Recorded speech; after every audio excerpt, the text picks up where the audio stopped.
शुरू कर सकते हैं श्रीमद् वाल्मीकि रामायण कथा। सभी वैष्णवों के चरणों में नमस्कार। ओम अज्ञानतिमिरान्धस्य ज्ञानाञ्जनशलाकया चक्षुरुन्मीलितं येन तस्मै श्रीगुरवे नमः। श्रीचैतन्यमनोभीष्टं स्थापितं येन भूतले स्वयं रूपः कदा मह्यं ददाति स्वपदान्तिकं। वाञ्छाकल्पतरुभ्यश्च कृपासिन्धुभ्य एव च पतितानां पावनेभ्यो वैष्णवेभ्यो नमो नमः। श्रीकृष्ण चैतन्य प्रभु नित्यानंद श्री अद्वैत गदाधर श्रीवासादि गौरभक्तवृंद। हरे कृष्णा कृष्ण कृष्ण हरे हरे, हरे राम राम राम हरे हरे। भगवान श्री रामचंद्र की जय। तो हम अभी फिलहाल पढ़ रहे वाल्मीकि रामायण महात्म्य। तो रामायण का अभी हम महात्म्य पढ़ रहे हैं। जो रामायण की जो कथा आरंभ होगी वो कुछ समय के बाद शुरू होगी। तो ये महात्मा के संदर्भ में भी अनेक कथाएं हैं, तो उनका हम श्रवण करेंगे। रामायण कथा सुनने से, पढ़ने से जो लाभ है, संदेह भक्ति लाभ है वो तो स्पष्ट है, लेकिन फिर भी कैसे हम अ, भगवान श्री रामायण की कथा से विशेष लाभ प्राप्त कर सकते हैं और दूसरों को भी प्रेरित कर सकते हैं, इसके लिए ये महात्मा जानना ज़रूरी है। और ये एक सदाचार भी है कि कोई भी ग्रंथ को शुरू करने के पूर्व उसकी स्तुति की जाती है, उसके महात्मा का वर्णन किया जाता है। जैसे हम गुरुजनों से मिलते हैं या भगवान के विग्रहों को सामने प्रकट होते हैं यानी कि उपस्थित होते हैं। तो सबसे पहले अपने गुरुजनों की स्तुति करते हैं, श्री विग्रहों की स्तुति करते हैं। उसी प्रकार से श्रीमद् वाल्मीकि रामायण जो है, जिसका हम पाठ करने वाले हैं, तो सबसे पहले उनका हम महात्म्य श्रवण कर रहे हैं। तो अभी इसमें द्वितीय अध्याय है, जिसके अंतर्गत एक अभी कथा आने वाली है, उसको हम सुने।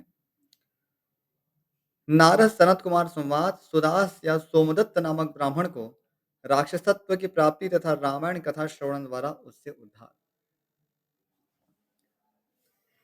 ऋषियों ने पूछा, महामुने, देवर्षि नारद मुनि ने सनत कुमार जी से रामायण संबंधी संपूर्ण धर्मों का किस प्रकार वर्णन किया था? उन दोनों ब्रह्मवादी महात्माओं का किस क्षेत्र में मिलन हुआ था? तात वे दोनों कहाँ ठहरे थे? नारद जी ने उनसे जो कुछ कहा था वह सब आप हम लोगों को बताइए। तो यहाँ सूत गोस्वामी सभी ऋषियों को रामायण की कथा सुना रहे हैं और कथा सुनाने से पूर्व महात्मा कथन कह रहे थे, जिसमें सौदास की कथा आती है, किस प्रकार से रामायण कथा से उनका उद्धार होता है, उन्हें कोई एक शाप प्राप्त होता है राक्षस बनने का, और उससे कैसे उनसे मुक्ति होती है, उसी के संदर्भ में अभी आगे सूत जी उत्तर देंगे। सूत जी ने कहा, मुनिवरों, सनकादि महात्मा भगवान ब्रह्मा जी के पुत्र माने गए हैं। उनमें ममता और अहंकार का तो नाम भी नहीं है। वे सब के सब ऊर्ध्वरेता यानी कि नैष्टिक ब्रह्मचारी हैं। ऊर्ध्वरेता यानी रेतस को वीर्य कहते हैं। तो जो अपने ब्रह्मचर्य का अखंडित रूप से पालन करते हैं या संयम पूर्वक रहते हैं, तो उनमें भी जो रेतस है या वीर्य है वो ऊर्ध्वगमन करता है। और विशेष रूप से यहाँ ऊर्ध्वरेता उनके लिए प्रयुक्त है जो कभी भी अपने वीर्य को नीचे नहीं आने देते। सो संयम का जीवन तो सभी आश्रमों में अपेक्षित है, गृहस्थ आश्रम में भी अपेक्षित है, लेकिन ऊर्ध्वरेता उनको कहते हैं जो कभी भी अपने ऋतस को नीचे नहीं आने देते। तो ये एक प्रकार का व्रत है, इसको बृहद व्रत भी कहते हैं। सामान्य रूप से कलयुग में कठिन है, क्योंकि जिस प्रकार का अभी माहौल है और जिस प्रकार से हमें कोई संयम की शिक्षा भी नहीं दी जाती है। बचपन से हमें बस भोग करना है, कुछ पैसा बनाना है, प्रतिष्ठा प्राप्त करनी है, बस इसी में है हम खोए रहते हैं। तो थोड़ा कठिन हो जाता है इस प्रकार का जो ऊर्ध्वरेता जैसा संयम प्राप्त करना, ऐसी स्थिति प्राप्त करना। लेकिन जागे तब सवेरा, जब भी हमें ज्ञात हो तब हमें इस पे कार्य करना चाहिए। और ये गृहस्थों के लिए भी ये नियम है, उनके लिए भी जो भी गर्भाधान को छोड़कर वो कभी भी अपने रेतस का प्रयोग नहीं कर सकते।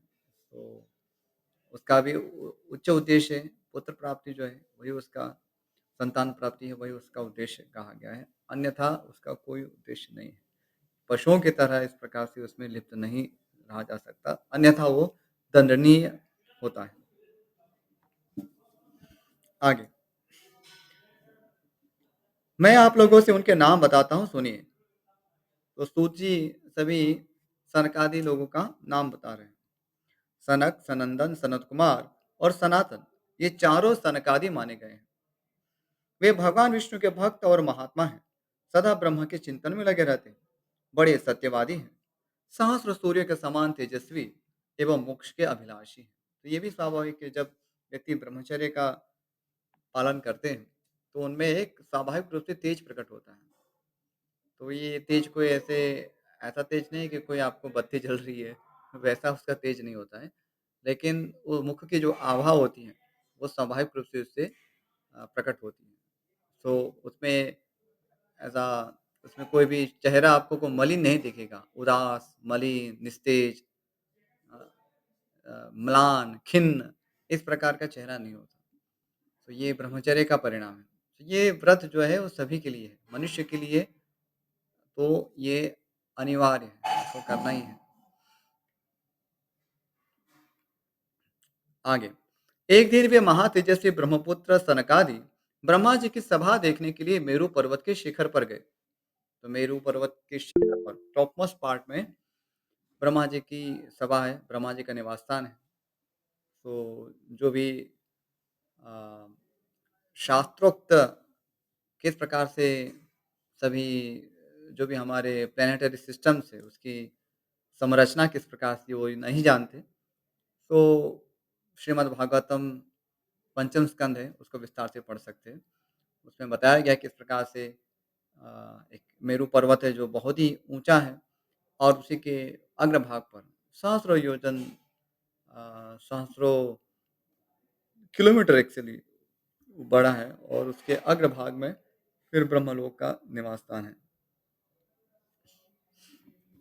और जो ये जो निवास स्थान है, तो हमारे लिए वो एक्सेसिबल नहीं है। इसको समझना है कि ये इसके विषय में हम अधिक जानकारी पा भी नहीं सकते, क्योंकि ये हमें इन्फॉर्मेशन देने के लिए नहीं बनाया गया है। जैसे अ, कोई भी देश अ, उसमें प्रवेश होने के लिए एक वीज़ा सिस्टम बनाते हैं। कोई भी व्यक्ति किसी भी प्रकार से उसमें प्रवेश नहीं पा सकता है।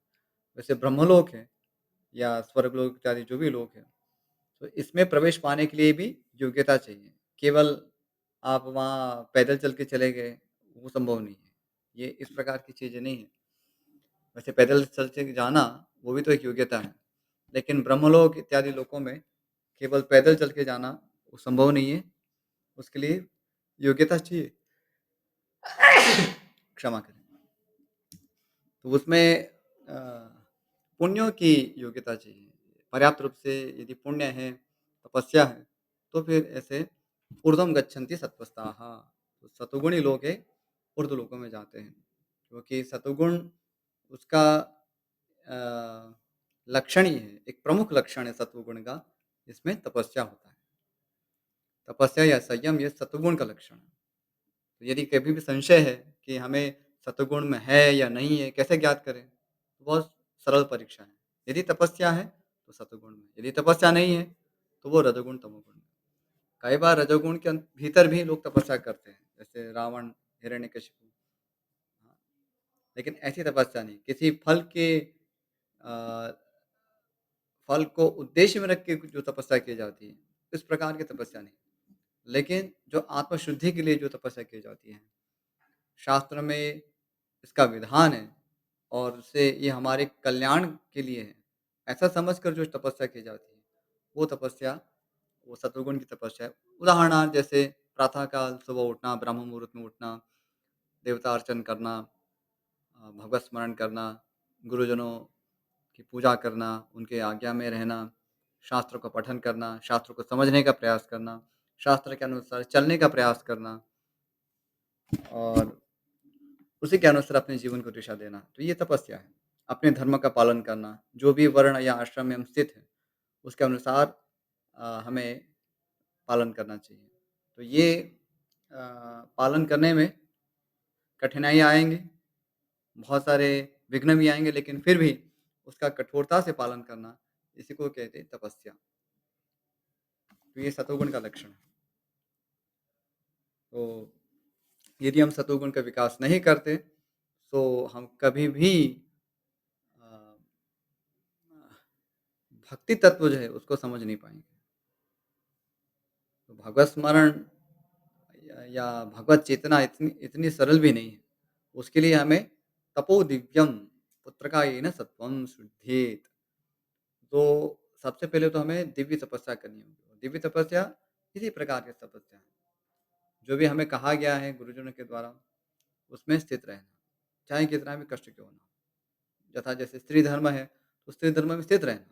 ऐसा नहीं कि अभी उसमें कष्ट आ रहे तो ठीक है, अभी हम थोड़ा-सा रोल चेंज कर लेते हैं, ऐसा नहीं। तो उसमें ये तपस्या है, कष्ट होगा। इसी प्रकार से जो पुरुष है, वो भी अपने जो जिस आश्रम में है, ऐसा नहीं है कि गृहस्थ में है और फिर वैराग्य की तरह सोचे कि नहीं अभी तो मुझे कुछ करना नहीं है। मैं परिवार का निर्वहन नहीं करूँगा, तो वो गलत है। तो उसके लिए जो भी कर्तव्य है उसको वो करना चाहिए। या घरों में बच्चे हैं, तो हम उसका उसके ऊपर ध्यान नहीं दे रहे। ये सोचते नहीं ये तो हमारी भक्ति में बाधा है। तो वो सारी चीज़ें जो है वो रजोगुण और तमोगुण है, वो सतोगुण नहीं है। भगवान ने हमें जो धर्म दिया है, तो उसका हमें पालन करना है। बहुत उस पे विस्तार किया जा सकता लेकिन अलम विस्तरेण अभी तक केवल यही है कि अ, सत्वगुण में रहना यानी दिव्य तपस्या में रहना है। आगे, वहाँ भगवान विष्णु के चरणों से प्रकट हुई परम पुण्यमयी गंगा नदी, जिन्हें सीता भी कहते हैं, बह रही थी। तो गंगा नदी का एक नाम सीता भी है। तो ये बता जा रहा है। उनका दर्शन करके वे तेजस्वी महात्मा उनके जल में स्नान करने को उद्यत हुए। ब्राह्मणों, इतने में ही देवर्षि नारद मुनि भगवान के नारायण आदि नामों का उच्चारण करते हुए वहां आ पहुंचे। वे नारायण, अच्युत, अनंत, वासुदेव, जनार्दन, यज्ञेश, यज्ञ पुरुष, राम, विष्णु, आपको नमस्कार है। इस प्रकार भगवान नाम का उच्चारण करके संपूर्ण जगत को पवित्र बनाते और एकमात्र लोक पावनी गंगा की स्तुति करते हुए वहां आए। तो नारद मुनि तो जग प्रसिद्ध है कि हमेशा भगवान के नामों को उच्चारण करते रहते और भगवान के भक्तों का यशोगान करते रहते और भक्त बनाते रहते। तो वही वो कर रहे हैं। उन्हें आते देख महातेजस्वी सनकादि मुनियों ने उनकी यथोचित पूजा की तथा नारद जी ने भी उन मुनियों को मस्तक झुकाया। क्योंकि जहाँ तक मुझे स्मरण है सनकादि जो है वे बड़े हैं नारद मुनि से, क्योंकि सृष्टि में प्रकट होने के क्रम से सनकादि पहले है, उसके बाद नारद मुनि प्रकट होते हैं। तो इस तरह से भी नारद मुनि उनको प्रणाम करते। तदनंतर वहां मुनियों की सभा में सनत कुमार जी ने भगवान नारायण के परम भक्त मुनिवर नारद से इस प्रकार कहा। सनत कुमार बोले, महाप्राज्ञ नारद जी, आप समस्त मुनीश्वरों में सर्वज्ञ हैं, सदा श्री हरि की भक्ति में तत्पर रहते हैं, अतः आपसे बढ़कर दूसरा कोई नहीं है। इसलिए मैं पूछता हूँ, जिनसे समस्त चराचर जगत की उत्पत्ति हुई है तथा ये गंगा जी जिनके चरणों से प्रकट हुई है, उन श्री हरि के स्वरूप का ज्ञान कैसे होता है? यदि आपकी हम लोगों पर कृपा हो, तो हमारे इस प्रश्न का यथार्थ रूप से विवेचन कीजिए। अब नारद जी को ऐसा प्रश्न पूछा जा रहा है, तो इस पर ही प्रश्न हो सकता है कि यदि वे अ, नारद जी तो उनको प्रणाम कर रहे हैं, तो उनसे कैसे प्रश्न हो सकता है? तो यहाँ प्रश्न पूछे के पीछे जो कारण है, क्योंकि नारद मुनि अ, हरि भक्ति के आचार्य हैं, विष्णु भक्ति के आचार्य हैं, भक्ति के आचार्य हैं। इसलिए उसमें वे विशेषज्ञ हैं और इसीलिए वे नारद मुनि से जिज्ञासा कर रहे हैं। नारद जी ने कहा, जो पर से भी परतर है, उन परम देव श्री राम को नमस्कार है, जिनका निवास स्थान परम धाम उत्कृष्ट से भी उत्कृष्ट है, तथा जो सगुण और निर्गुण रूप है, उन श्री राम को मेरा नमस्कार है। तो यहाँ पर सगुण और निर्गुण जो कहा गया है, उसको समझने की आवश्यकता है। सगुण अर्थात जिसमें गुण है, तो भगवान तो अनंत गुण विभूषित हैं, तो उसमें कोई संदेह नहीं है। वे परम सुंदर है, परम तेजोमय है, परम शक्तिशाली है, अ, परम ज्ञानी है, परम विरक्त है, परम आसक्त भी है अपने भक्तों में। और निर्गुण भी इस प्रकार से हैं, क्योंकि प्रकृति के जो 3 गुण हैं, सतोगुण, रजोगुण, तमोगुण, इन सब के वे वश में नहीं हैं, या इन गुणों के भीतर जो अ, लोगों में गुण देखे जाते हैं, वैसे उनके गुण नहीं हैं। वे इन सब गुणों से परे हैं। आगे नारद जी स्तुति कर रहे हैं। ज्ञान, अज्ञान, धर्म, अधर्म तथा विद्या और अविद्या, ये सब जिनके अपने ही स्वरूप हैं तथा जो सबके आत्मरूप हैं, उन आप परमेश्वर को नमस्कार है।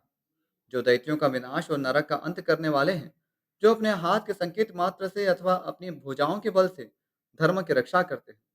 पृथ्वी के भार का विनाश जिनका मनोरंजन मात्र है, और जो उस मनोरंजन की सदा अभिलाषा रखते हैं, उन रघुकुल दीप श्री राम देव को मैं नमस्कार करता हूँ। तो धर्म की रक्षा यहाँ पर भगवान का मनोरंजन बताया गया है। भो भार संघात विनोद कामम, बहुत सुंदर यहाँ पर कविता का प्रयोग है। भो भार संघात विनोद कामम, तो जो भू भार हरण करना उनके लिए विनोद काम है, केवल एक विनोद है, लीला है। जैसे बच्चे होते खेलते हैं क्रीड़ा से, तो वैसे ही भगवान श्री राम, वो जो सृष्टि जो संहार करनी है या इसमें असुरों का संहार करना है, तो ये सब उनके लिए केवल एक लीला मात्र है। जो एक होकर भी 4 स्वरूपों में अवतीर्ण होते हैं, जिन्होंने वानरों को साथ लेकर राक्षस सेना का संहार किया है, उन दशरथ नंदन श्री रामचंद्र जी का मैं भजन करता हूँ। भगवान श्री राम के ऐसे ऐसे अनेक चरित्र हैं, जिनके नाम करोड़ों वर्षों में भी नहीं गिनाए जा सकते। तो भगवान श्री रामचंद्र, वे भगवान श्री कृष्ण उनसे अभिन्न नहीं है। यहाँ पर कोई इस प्रकार से भेद नहीं, लेकिन अ, भक्तों की जिस प्रकार से भावना रहती है, जिस प्रकार से वे अ, अपने इष्ट का चिंतन करते, स्मरण करते, कोई भी लीला विशेष का स्मरण करते, तो भगवान श्री कृष्ण भी उनको उसी रूप में प्रकट होते, उसी रूप में उनसे प्रेम का आदान-प्रदान करते हैं। तो यहाँ पर ऐसा नहीं कि हम अ, ऐस ऐसा विश्लेषण करने बैठे कि नहीं तो राम थोड़ा कृष्ण से थोड़ा-सा कम होंगे, ऐसा नहीं है। वो एक ही व्यक्ति है, लेकिन जैसे हम अ, समाज में भी देखते हैं, एक ही व्यक्ति होने पर भी सभी लोगों से एक एक समान व्यवहार नहीं होता है। एक व्यक्ति किसी के लिए पिता होता है, वही व्यक्ति किसी के लिए पति है, किसी के लिए भाई है, किसी के लिए स्वामी है, किसी के लिए सेवक है, किसी के लिए मित्र है। तो जैसा संबंध है, उसी प्रकार से व्यक्ति अ, व्यवहार करता है। तो इसी प्रकार से भगवान श्री कृष्ण भी अपने राम अवतार में विशेष रूप से एक मर्यादा स्थापित करते हैं, और उसमें भी उनके माता है, पिता है, भाई है, बंधु है, पत्नी है, सब प्रकार से संबंध है। आगे, जिनके नाम के महिमा का मनु और मुनीश्वर भी पार नहीं पा सकते, वहाँ मेरे जैसे क्षुद्र जीव की पहुँच कैसे हो सकती? जिनके नाम के स्मरण मात्र से बड़े-बड़े पातकी भी पावन बन जाते हैं, उन परमात्मा का स्तवन मेरे जैसा तुच्छ बुद्धि वाला प्राणी कैसे कर सकता है? जो द्विज घोर कलयुग में रामायण कथा का आश्रय लेते हैं, वे ही कृतकृत्य हैं। उनके लिए तुम्हें सदा नमस्कार करना चाहिए। सनत कुमार जी, भगवान के महिमा को जानने के लिए कार्तिक माह और चैत्र के शुक्ल पक्ष में रामायण के अमृतमय कथा का नवाह श्रवण करना चाहिए। ब्राह्मण सुदास गौतम के शाप से राक्षस शरीर को प्राप्त हो गए थे, परंतु रामायण के प्रभाव से ही उन्हें उस शाप से छुटकारा मिला। सनत कुमार ने पूछा, मुनिश्रेष्ठ, संपूर्ण धर्मों का फल देने वाली रामायण कथा का किसने वर्णन किया है? सौदास को गौतम द्वारा कैसे शाप प्राप्त हुआ? फिर वे रामायण के प्रभाव से किस प्रकार शाप मुक्त हुए थे? मुने, यदि आपका हम लोगों पर अनुग्रह हो तो सब कुछ ठीक ठीक बताइए। इन सारी बातों से हमें अवगत कराइए, क्योंकि भगवान की कथा वक्ता और श्रोता दोनों के पापों का नाश करने वाली है। तो यहाँ पर ये भी एक ध्यान देने योग्य विषय है कि सनत कुमार जी और जो भी चतुष कुमार हैं, सनकादि हैं, वे दर्शन को जानते हैं, भगवत दर्शन को जानते हैं, भगवत तत्व को जानते हैं। लेकिन फिर भी वे जब उनके सामने कोई ऐसा कथा प्रसंग उपस्थित हुआ है, तो वे उसके विषय में जिज्ञासा करते, सुनते हैं। तो ऐसा नहीं है कि बस हमें तत्व ज्ञात है, अभी उसमें डिटेल जानने की क्या ज़रूरत है? क्या इतना पर्याप्त नहीं है कि भगवान राम की कथा सुनने से किसी का उद्धार हो सकता है? क्या उन्हें इस तत्व पे विश्वास नहीं है? निस्संदेह विश्वास है, लेकिन फिर भी भगवान की लीला श्रवण करना ये जीव का धर्म है। तो इसलिए इतिहास पुराण जैसे मैंने पिछली कक्षा में बताया था, तो इतिहास पुराण जिसमें वेदों की ही शिक्षा है, लेकिन अलग-अलग प्रसंगों के माध्यम से भगवान और भगवान के भक्तों की लीलाओं के माध्यम से। तो यह इसलिए हमेशा एक ये रोचक भी है और ये हमारा धर्म भी है कि उसको हमें श्रवण करते रहना है। तो उसमें तत्व भी आता है। इनफैक्ट आप ऐसा समझ सकते हैं कि भगवान की ये जो लीलाएँ इतिहास पुराण में जो वर्णन की है, भगवान की लीला या भगवान के भक्तों की लीलाएँ, तो उसमें तत्व भी है। लीलाओं में तत्व भी है, लेकिन तत्व में आवश्यक नहीं है कि लीलाएँ हों। वेदों में तो तत्व है, भगत तत्व बहुत गुह्य रूप से उसका वर्णन किया है। लेकिन आवश्यक नहीं है कि उसमें लीलाओं का भी वर्णन हो। लेकिन लीलाओं में वो तत्व भी निरूपण होता है और लीलाएँ भी साथ में हैं। तो वस्तुतः देखा जाए तो इतिहास पुराण जो है, वो हमारे लिए बहुत ही उपकारक है, क्योंकि उसके द्वारा हमें तत्व का व्यावहारिक स्वरूप भी ज्ञात होता है और भगवान की लीलाओं का भी श्रवण होता है। ये कोई हेय विषय नहीं है या अ, नीचा विषय नहीं है, कि हम ऐसा समझे कि ओह! ये तो जो बुद्धि में जो अल्प हैं, उन्हीं के लिए है, ऐसा नहीं है। ब्राह्मण को भी इसका पठन करना है जिससे कि वे वेदों की शिक्षाओं को अच्छी तरह से समझ सकते हैं। नारद जी ने कहा, ब्राह्मण, रामायण का प्रादुर्भाव महर्षि वाल्मीकि के मुख से हुआ है। तुम उसी को श्रवण करो। रामायण की अमृतमय कथा का श्रवण 9 दिनों में करना चाहिए। सतयुग में एक ब्राह्मण थे जिन्हें धर्म कर्म का विशेष ज्ञान था। उनका नाम था सोमदत्त। वे सदा धर्म के पालन में ही तत्पर रहते थे। वे ब्राह्मण सवदास नाम से भी विख्यात थे। तो सोमदत्त और सवदास एक ही व्यक्ति हैं, दो व्यक्ति नहीं। ब्राह्मण ने ब्रह्मवादी गौतम मुनि से गंगा जी के मनोरम तट पर संपूर्ण धर्मों का उपदेश सुना था। गौतम ने पुराणों और शास्त्रों की कथाओं द्वारा उन्हें तत्व का ज्ञान कराया था। देखिए यहाँ पर भी वही वर्णन वर्णन हो रहा है। गौतम मुनि ने क्या किया? पुराणों और शास्त्रों की कथा द्वारा उन्हें तत्व का ज्ञान कराया था। तो यही विधि है, कोई विशेष नहीं है। सवदास ने गौतम से उनके बताए हुए संपूर्ण धर्मों का श्रवण किया था। एक दिन की बात है, सवदास परमेश्वर शिव की आराधना में लगे हुए थे। उसी समय वहां उनके गुरु गौतम जी आ पहुंचे, परंतु सवदास ने अपने निकट आए हुए गुरु को भी उठकर प्रणाम नहीं किया। तो उन्होंने सारे धर्मों का श्रवण तो किया। हम देख सकते हैं कि वे ब्राह्मण हैं, लेकिन फिर भी वे सब सारी कथाएं गौतम ऋषि से सुनते हैं। तो ब्राह्मणों को भी सुनते हैं ना, ऐसा नहीं कि केवल श्री शुद्ध द्विजबंधुना त्रयीन श्रुति गोचरा, ऐसा उसका भाव नहीं है। तो उनके लिए श्री शुद्र द्विजबंधुओं के लिए भारत है, महाभारत है, रामायण है विशेष रूप से। लेकिन ऐसा नहीं है कि अन्यों के लिए वो उपास्य नहीं, उनके लिए भी सुनना है, ब्राह्मणों को भी ये पढ़ना है। तो उन्होंने उनसे एक दोष हुआ कि गुरु जब आए तो उन्होंने उठकर प्रणाम नहीं किया। अभी हम आज के कलयुग में सोच सकते हैं कि इसमें कौन-सी बड़ी बात होगी। ठीक है, थोड़ा-सा कुछ अ, बेध्यान हो गए होंगे, उनको ध्यान नहीं रहा होगा।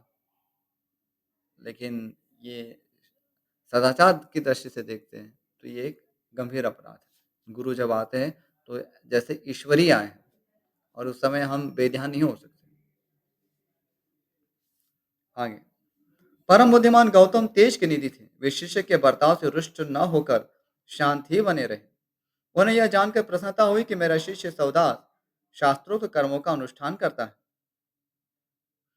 तो वे यहाँ पर पूजा अर्चन में तो लगे हुए थे, भगवान अ, विष्णु की उपासना में लगे हुए थे, लेकिन गुरु के आने पर उठे नहीं। तो उन्हें प्रसन्नता हुई कि वो भगवान की आराधना तो कर रहा है, लेकिन सदाचार का पालन नहीं किया। किंतु सवदास ने जिनकी आराधना की थी, वे संपूर्ण जगत के गुरु महादेव शिव, गुरु के अभिलाष से होने वाले पाप को ना सह सके। तो यहाँ विशेष रूप शिव जी का प्रसंग है। तो भगवान शिव की आराधना कर रहे थे। उन्होंने सवदास को राक्षस की योनि में जाने का श्राप दे दिया। तब विनय कला कोविद ब्राह्मण ने हाथ जोड़कर गौतम से कहा। तो यहाँ पर श्राप गौतम ऋषि ने नहीं दिया, लेकिन भगवान शिव उससे कुपित होकर उनको ऐसा श्राप देते।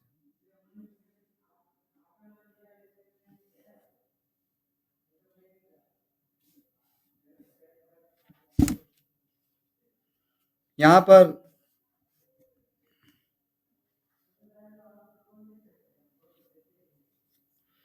स्पष्ट रूप से नहीं कहा गया है कि ये भगवान शिव ही थे। शिव शब्द का प्रयोग हुआ है, लेकिन वो दोनों प्रकार से समझा जा सकता है। शिव शब्द से भगवान शिव का भी बोध होता है और शिव शब्द से भगवान विष्णु का भी बोध होता है, क्योंकि परमेशस्य परमेश शब्द का प्रयोग हुआ है इस श्लोक में। कदाचित परमेशस्य परिचर्या परो भवत् उपस्थितायापि तस्मै प्रणामन चकार सः। और महादेवः शिवः सर्वजगद्गुरुः। तो ये दोनों प्रकार से समझा सकता है और शिव और विष्णु इस प्रकार से यहाँ पर अभेद विषय है, क्योंकि भगवान शिव है, वे भगवान विष्णु के सेवक के रूप में ही अपने आप को प्रस्तुत करते हैं। इसलिए उनके द्वारा शाप देना उपयुक्त है और यदि इसको भगवान विष्णु के द्वारा दिया गया शाप समझा जाए, तो भी उपयुक्ति है, क्योंकि भगवान विष्णु भी अपने भक्तों की निंदा कदापि सहन नहीं करते। सताम निंदा नामना परम अपराधम वितनुते सया ख्यातिम यातः कथम उसहते तद विगर्हाम।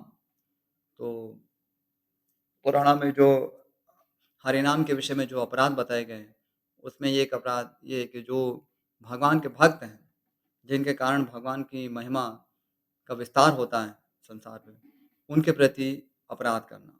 तो भगवान विष्णु कथम उसहते, तो कैसे भगवान विष्णु उसको सहन कर सकते हैं? तो दोनों प्रकार से इसको समझ सकते हैं। आगे ब्राह्मण बोले, संपूर्ण धर्मों के ज्ञाता, सर्वदर्शी, सुरेश्वर, भगवान, मैंने जो अपराध किया है, वह सब आप क्षमा कीजिए। गौतम ने कहा, वत्स, कार्तिक मास के शुक्ल पक्ष में तुम रामायण के अमृतमय कथा को भक्ति भाव से आदर पूर्वक श्रवण करो। इस कथा को 9 दिनों में सुनना चाहिए। ऐसा करने से यह शाप अधिक दिनों तक नहीं रहेगा, केवल 12 वर्षों तक ही रह सकेगा। तो यहाँ पर वह एक सुंदर प्रसंग है कि हमने अभी तक वेद मार्ग को भी इतना ग्रहण नहीं किया। बाल्यकाल से भी हमें कोई ना तो किसी ने सदाचार सिखाया, जितना सिखाया जाना चाहिए था, और हमसे तो कई जाने कितने अपराध हुए होंगे। अब क्या करें? बहुत सारे भक्तों का अपराध भी क्या होगा, और जो भक्ति में आने पर भी यदि हम अपराध कर रहे हो सकते हैं, तो अभी हमें क्या करना चाहिए? क्या उपाय है? यही उपाय है कि हमें भगवान और भगवान के भक्तों की कथा का गुणगान करना चाहिए। ये हमें सभी अपराधों से मुक्त करेंगे और सभी भक्तों के प्रति हमें कृतज्ञ रहना चाहिए।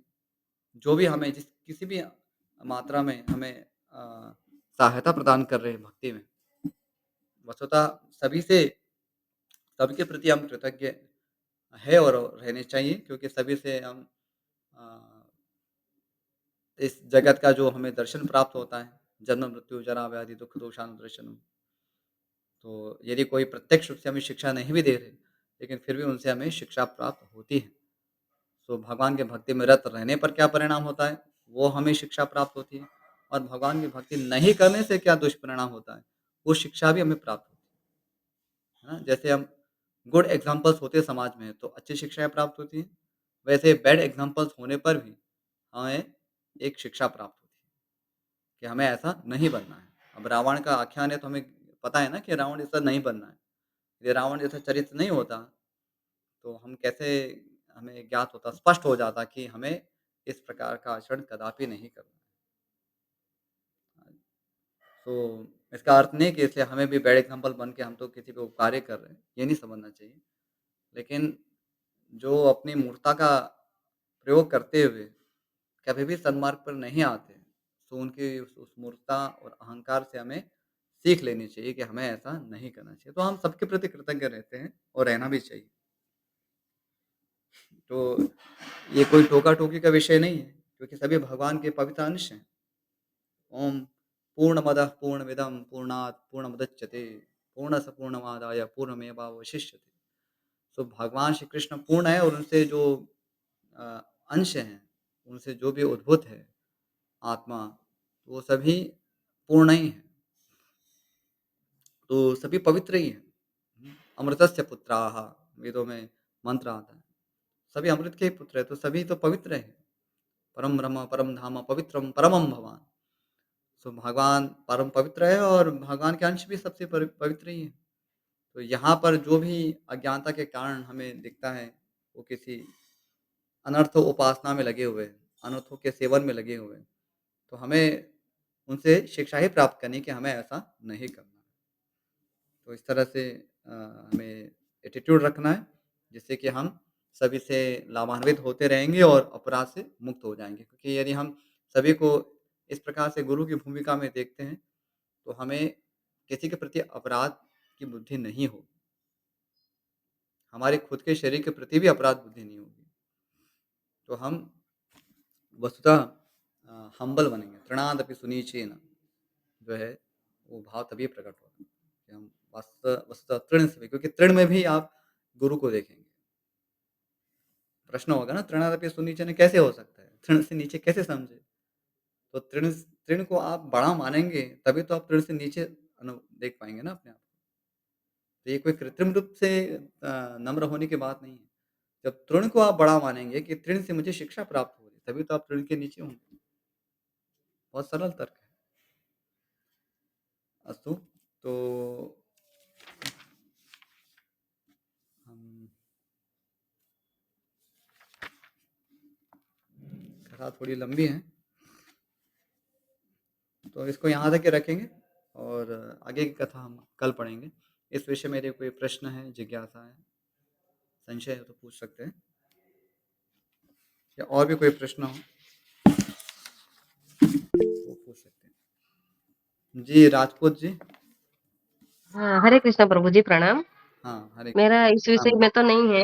अनदर विषय है कि हमारे घर में ना लव बर्ड रखे गए हैं, क्या तो वो रखे गए? रखना उचित है? पक्षी पालते हैं ना, तोते। हाँ जी, हाँ जी। हाँ, तो पाले हैं तो वो उचित है कि नहीं है?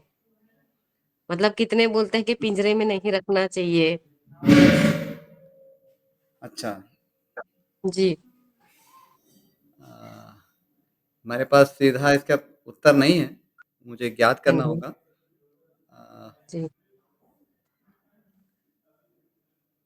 पहले पिंजरों में ही रखते थे या नहीं रखते थे या रखते भी होंगे? तो क्या कुछ काल के लिए रखते हाँ थे जी। या हमेशा अ, अंदर ही रखते थे? ये सारे प्रश्न हैं। पक्षी हुआ करते थे, ये स्पष्ट है। ऐसा नहीं हाँ है कि जी। पक्षी नहीं हुआ करते थे, लेकिन हाँ। उसकी क्या विधि थी, किस प्रकार से रखते थे, ये सब उसमें प्रश्न है और उस हमें थोड़ा उसमें रिसर्च करना चाहिए, किस प्रकार से पक्षियों को रखा जाता था। अब हाँ जी। कहने के लिए तो जैसे हम गौ माता है, वो भी हमारे घरों में रहा करती थी। अब तो स्थान भी नहीं, हाँ जी। है ना? लेकिन जी। जी। जब जी। गौ माता रखते थे, तो इसका अर्थ ये भी नहीं कि अभी जैसे आप हम गौ माता ले आए उनको बस ऐसे एक जगह पे बाँध के रख दें और वहाँ वो कीचड़ हो रहा है, कुछ भी उनकी देख-रेख भी नहीं हो पा रही है, तो इस प्रकार से। तो हाँ जी। जो भी रखने का विधान है क्योंकि धर्म जो है हमें सबके प्रति करुणा ही सिखाता है। सबका धर्मो धारयते प्रजा, धारणात् इति धारणात् धर्म इति आह। तो जो धारण करता है उसी को धर्म कहते हैं। तो हाँ इसमें जी। कभी भी हिंसा का प्रयोग नहीं हो सकता है। तो हिंसा वाला कोई भी एस्पेक्ट है, वो नहीं हो सकता। चाहे हम किसी के साथ हमारे परिवार के जन हैं अथवा पक्षी हैं, तो सभी के प्रति हमारी यही भावना होगी कि ये उनका सभी का हमें पालन करना है।